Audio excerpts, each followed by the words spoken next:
The Soul Redeemer, Chapter 8D, Inside My Mind. Life with Little Nicky. When Nicole awoke after her nap, it was dark outside. She remembered what had happened and heard little Nicky speak to her. "Are you going to get us some supper now? 'Cause I'm really hungry." It frightened Nicole because she had been aware of little Nicky when they were together in the tabernacle, but this little Nicky was right there in her life. She could actually hear her voice, and it really sounded like another person who was inside her head. It felt very weird and frightening. She picked up the phone and called Lynn. After explaining what was happening, she asked, "Am I crazy now?" To her surprise, Lynn replied, "No, sweetie, Jesus is bringing things out into the open that have been buried deep within you. You need to call out to him and ask him what he wants you to know." Nicole's heart was encouraged, and with a confidence she hadn't felt before, after hanging up, she immediately yelled, "Jesus!" She saw him in her mind and asked, "What's happening to me? Little Nicky is in me, and she's talking to me." Jesus sat down on a chair, like he might need to be there a while. Nicole could see now little Nicky sucking her thumb and cuddling a blanket. She went over to Jesus and climbed up on his lap. And they both just sat there looking at her with sweet smiles on their faces. "Jesus, what am I supposed to do about this?" Nicole asked in frustration. With great patience, Jesus began to explain. "Nicole, little Nicky is a part of you that has not been able to grow and mature. She needs you to love her and to teach her the things she needs to know about me, about you, about life in general. She needs a new job. And so as she matures, she will learn to use her gifts and abilities, and over time, as you work together, what appears to be the two of you will become so perfectly blended together that you will think and function as one whole, healthy person. You will be the woman I created you to be, doing the things I destined for you to do. In the meantime, even though you know that she is really you, you will need to treat her like you would any other little girl in your care, teaching and training her." Nicole sighed. "Does it have to be like this, Jesus? Why can't you just take her and train her? You do a much better job at that than me. I don't even really like little girls." Understanding her fear of little girls, Jesus said, "Nicole, Nicole, Nicole, I can't take her from you. She is you. You can choose to reject her, to push her back deep down inside a dark place in your mind. But if you choose to reject her now, you will be rejecting yourself and the plans I have for you, as well as opening a door for Satan to gain an advantage over you. Your healing and freedom depend on the light of truth ruling in your innermost being," Jesus replied. "This is like the choice I had to make in the tabernacle, isn't it?" Nicole mused. You know, you know that I want to please you, Jesus. So, okay, you win. I will surrender to you and your plan. But I want you to know that I think this is really weird. And if I end up in a psych ward, it'll be your fault." Jesus laughed, whispered something in little Nicky's ear, and the two of them smiled conspiratorially at one another. Then little Nicky climbed down off Jesus' lap and ran to Nicole with her arms raised up, wanting Nicole to pick her up and hold her. Nicole looked helplessly over at Jesus, but he just smiled and nodded his head. So she reached down and picked up little Nicky, her 4-year-old self. Weird. For several days, as Nicole went about her everyday life, inside her mind she was carrying little Nicky and answering tons of questions. It seemed that little Nicky had as inquisitive a mind as any child that age. Living with little Nicky was bringing healing to both of them. Little Nicky was freed from the responsibilities that were no longer hers, even though she still held many of the memories and much of the emotional pain. Jesus told her that Nicole wasn't quite ready to handle everything at once and that it would be a process for them. But he now carried the weight of the pain so that little Nicky was free to experience joy like she never had before.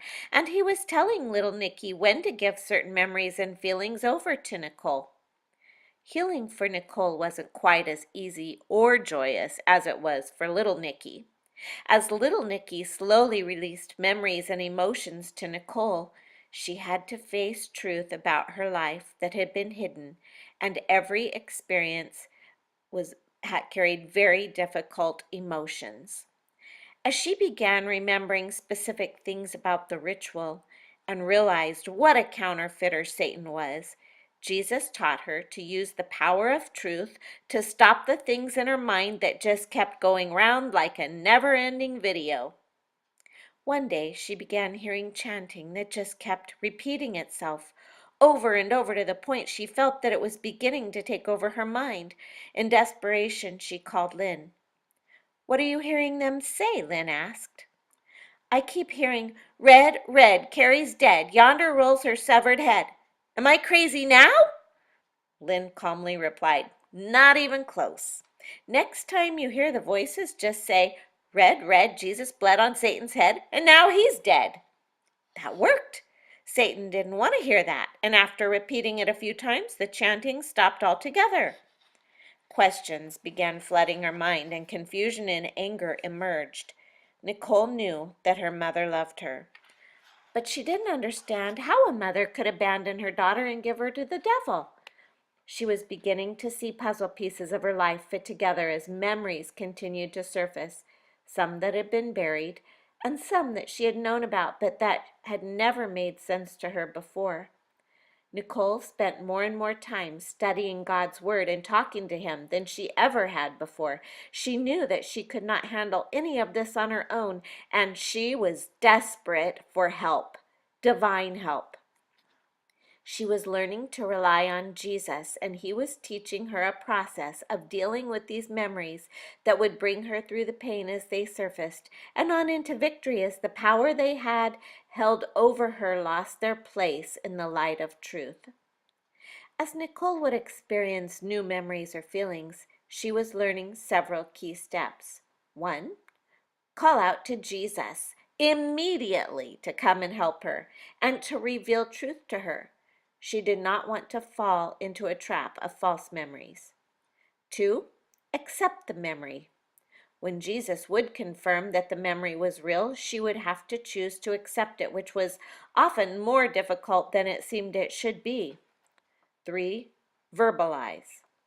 She would tell the memory to a safe person, which was either Jake or Lynn. It always amazed her at how the power of the enemy seemed to break when she would speak the things out loud that she had been so afraid to even think about, let alone say. 4. Maximize the victory. She learned that pain was not always a bad thing and was in fact a part of the healing process. She was learning to distinguish between her own pain that she had buried deep within her and the pain of torment that the demons inflicted. She learned that experiencing the pain of the memory was critical if there was going to be complete healing and freedom from it, for in denying the pain, she was denying the truth of what had happened, and denial was an open door for the enemy. But she had spent a lifetime of hiding from the pain, and she found that she was terrified of reliving the pain of the memories. So she would remind herself and Jesus that He held the keys to her memories and emotions, and that she could trust Him. She determined that she would allow Him to open the door to every pain in His time and way, allowing Him to bring the memory and its pain to the surface of her mind and emotions. She found that when Jesus would bring something up, there would be intense pain as she seemed to relive the moment of its initial impact, but then it would be gone. The pain that had buried itself inside of her and had been torturing her for 30 years was gone in an instant. There just seemed to be so much there that it began to feel as if she would never stop reliving painful things. So when Lynn suggested that she should maximize every victory God had in store for her and to minimize the power of the memory, she discovered another weapon in her arsenal. When she focused on the victory rather than feelings of defeat, the fear of pain seemed to vanish and boldness took its place. 5. Confess. Confessing her part to God was very important. Even if she had not done anything wrong at the time, over time, she had allowed the event to harden her heart, to defile her with bitterness, and she had almost always believed the lies the enemy had shot at her. 6. Renounce. Nicole learned about renouncing the lies and the demons attached to them. Truth versus lies. 7. She learned to search out the truth in God's Word, then to believe the truth and act on it instead of the lie that she had previously been reacting to, regardless of her feelings. 8. Forgive. Much healing happened as she chose to forgive and to accept forgiveness. 9. Break ungodly soul ties. Nicole began to understand soul ties and the need to ask God to break those ungodly connections with people that had been formed in sin. She experienced the freedom that came from cutting off access of her soul, her mind, will, and emotions from those of the person on the other side of the soul tie, along with destroying lines of transportation that demons would use for transferring back and forth between people, causing confusion, chaos, and torment, and sometimes even altering DNA. Nicole was doing fairly well in practicing her lessons. However, the anger she had for her mother was greater than all the anger she had for all the others who had done even greater physical harm to her against her. Her anger was rooted deeply in the pain of rejection and abandonment, and unbeknownst to her at the time, huge demons of rejection and abandonment had attached themselves to her own feelings and were continually stirring up the pain and tormenting her with anger, rage, and hatred. She couldn't seem to get past the fact that her mother was the one who should have protected her, and she just couldn't seem to forgive her. One morning, as she was doing the dishes, Nicole shouted out to God, "Why don't you just strike her dead?" And before she was done in the kitchen, she had her answer. A very clear, audible voice next to her said, "I'm going to strike you dead." Nicole had heard voices of her enemies and was learning to distinguish between them and Jesus. This was definitely God. She dropped to her knees and asked, "Why, God? I haven't done anything wrong. I'm trying to do everything right." And God, in His wisdom and mercy, replied, "Nicole, I love your mother as much as I love you. It has nothing to do with what either of you have or have not done. Come away with me, Nicole, to the healing room. I have more to show you."